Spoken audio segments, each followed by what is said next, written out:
Hey guys, I'm Nidoking, back with another King's Quest VII bonus video. And I thought we'd start this one by checking out that conversation that I accidentally skipped back in the first bonus video.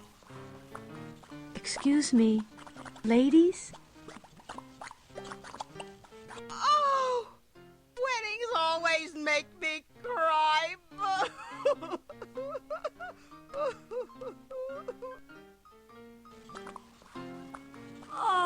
Oh, good Lord! Oh! Oh, never mind. Aren't you glad I went to all that effort to get that? I sure am. So let's move on to Chapter 3 and pretend this never happened. Now, one of the things that Frank-O-Matic tried a couple times in the video, but not nearly enough times, was crossing this apparently dry riverbed. So when you click on it, Valenice just kind of walks away and stares over her shoulder. Click on it a second time, and she tests it with her foot and decides to back off. But we're good at telling people to do things over and over again. Well, that'll teach me to go slogging through the mud. I'll never do that again. That's what she thinks. But as it turns out, there are slightly different animations if you do it from other spots, so let's try it from one of the rocks over here. This is one of those spots where you just keep jumping across the rocks because they're there, but if you don't... Well, Glissando! And one more time from the North Bank. I believe the North Bank animations are all the same no matter which screen you start from. oh, my.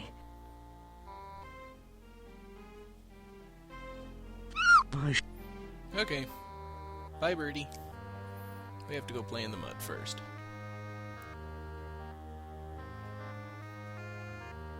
Yeah, she just jumps Well, right in. that'll teach... And she's still floating at the end, too. I don't know why it appeared that she was dead, but... Anyway, let's go check out that spiderweb a bit more. I figure we'll just go right in there and grab the bird. The spider's venom is deadly! That's right, lady, so back off. Yeah, we have to click anything 3 times, right? Oh, dear. I should be more careful around big spiders. It seems like this is one of those rare times when you only have to do it twice before she'll die from it. And if we just go and screw around with the web... Ow! Oh, dear. I should be more careful around big spiders. Yeah, you really should. You'd think that would be obvious, but no. So let's move on to the town gate of Falderall. You know, if we just keep trying to get into the big gate, here's what happens. Have you brought me the holy one-ton tomato? No! Of course not! Well, go away then.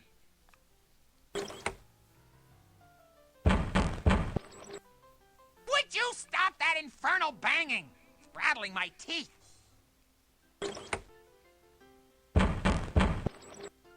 Stop it, stop it, stop it! You're giving me a headache, you nasty pink-faced creature. I'm not listening! I'm plugging my ears!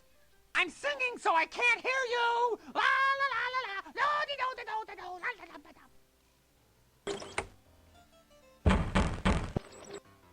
I'm not listening! Alright, and that's everything that he says. We can't even ask him about Rosella, so he's completely useless.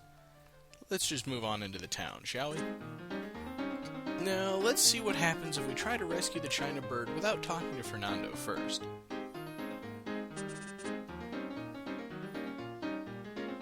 You'll notice that here, again, it takes 3 clicks to do anything. Hello there. What do you want? Get away from me!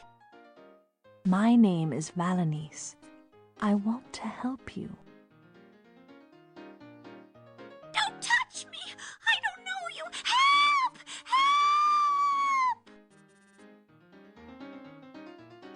shoplifters are not welcome at this wagon, lady.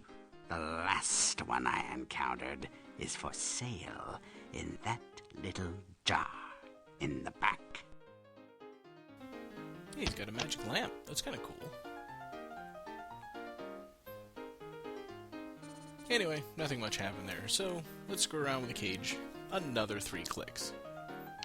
You have to do 3 clicks 3 times. No! No! Help! Help! I wouldn't do that if I were you, madam. No, indeed. His lips just never match his words quite. But you're going to want to cover your ears for this one, because it's absolutely the worst thing you'll ever hear.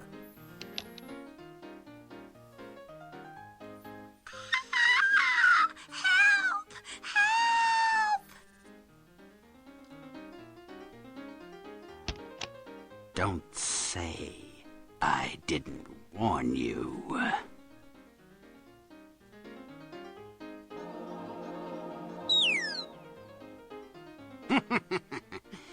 Oh, well, I've always liked my ladies statuesque. That was the loudest bird I've ever met. I have to find a way to get it to trust me. Yeah, you thought I was telling you to plug your ears for the screaming, but no. That was one of the worst lines ever. But there is still one more thing we need to do with this guy before we can leave him to his bad pun-making glory. So let's ask him about Rosella. This comb belongs to my daughter, who was taken from me by dark magic. Have you heard anything about a beautiful girl with hair of gold?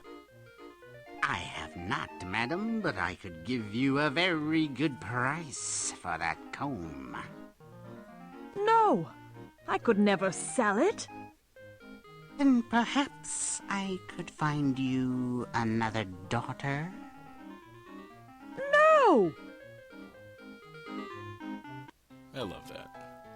So let's go exploring and climbing some stairs. Yeah, this part is really annoying, but I'm going to be doing things a little bit differently in the video than what you saw in the main playthrough. I'm going to be heading into the Archduke Study through the front door, just so that we can see what it is that changes. It's another one of those cases where it's almost easier to find the solution before you find the puzzle. As you might expect, everything is upside down, and when you open the drawer, the statuette falls to the ceiling. Blast! I can't reach it. Well, let's go check out the mirror from this side.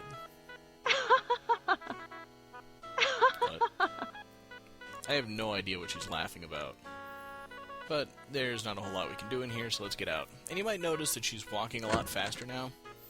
It turns out that, yeah, as someone commented on my last video, there are speed-up controls for the characters in version 2 of the game, whereas the discs and manual that I've got were from version 1.53, which has been patched to version 2 so I could run it under DOSBox, blah blah blah.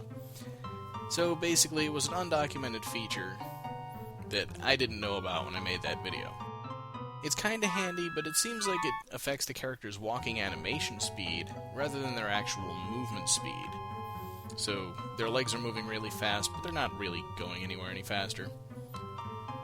So let's just come over here, get some powder thrown in our face by the powder room, and move on with the solution.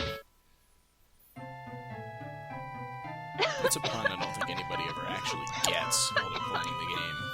I certainly didn't. And it occurred to me a little too late. I should have looked in the first 2 mirrors here since those weren't in the main video.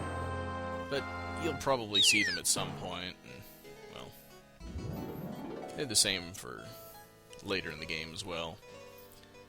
And now we can just grab the statuette. Hey, it looks kind of pretty. But there is something else you can do with the statuette's magical properties, and it's kind of a spoiler for Chapter 4, so check it out. Please, statue. Tell me where my daughter is.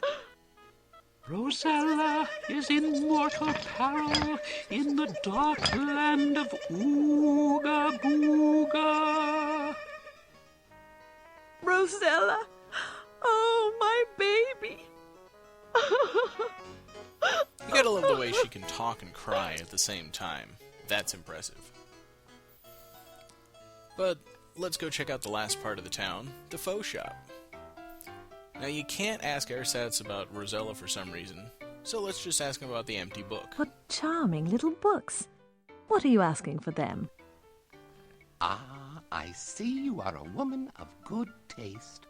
The Wit and Wisdom of Falderall has always been a bestseller. The price is 1 wooden nickel. Yeah, we'll just look around. Where in the world do you find all of these things? Oh, I just keep my eyes open for bargains with traveling peddlers and such. Can you believe some of those people think these treasures are junk? Well, they kind of are. What a charming wooden owl. Is it a toy? Yes, I'm afraid so. We tried to hang it in a cornfield to scare the crows, but they just weren't impressed. We finally took the poor owl down when the crows drew a mustache on it. Whoa, Cedric, no! What an unusual timepiece.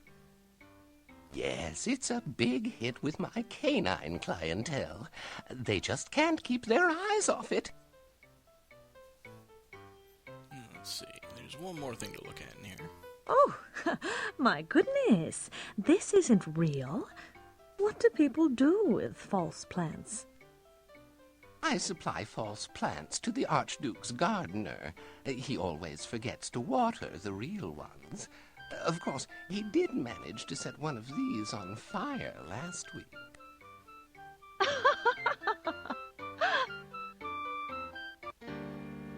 And, of course, let's finish off by trading some things to the rat. 3 things you can't get at the same time. Would you like... First off, the lovely china bird. It actually is kind of pretty. What a wondrous china bird. Trade you for a bowl of curd. Oh, no, really, that's fine. That was Rosella's voice. Alright, now the thing we trade the bird for.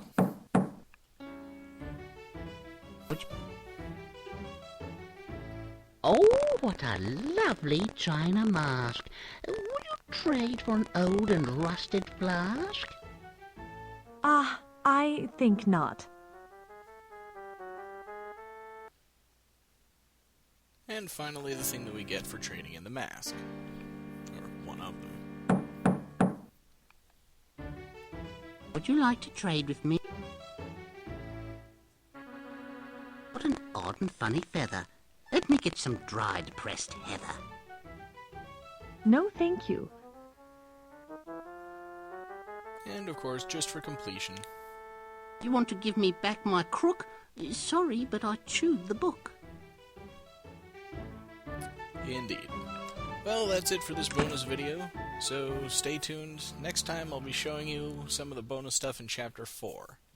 And it may be the most amusing bonus video to date, so stick around.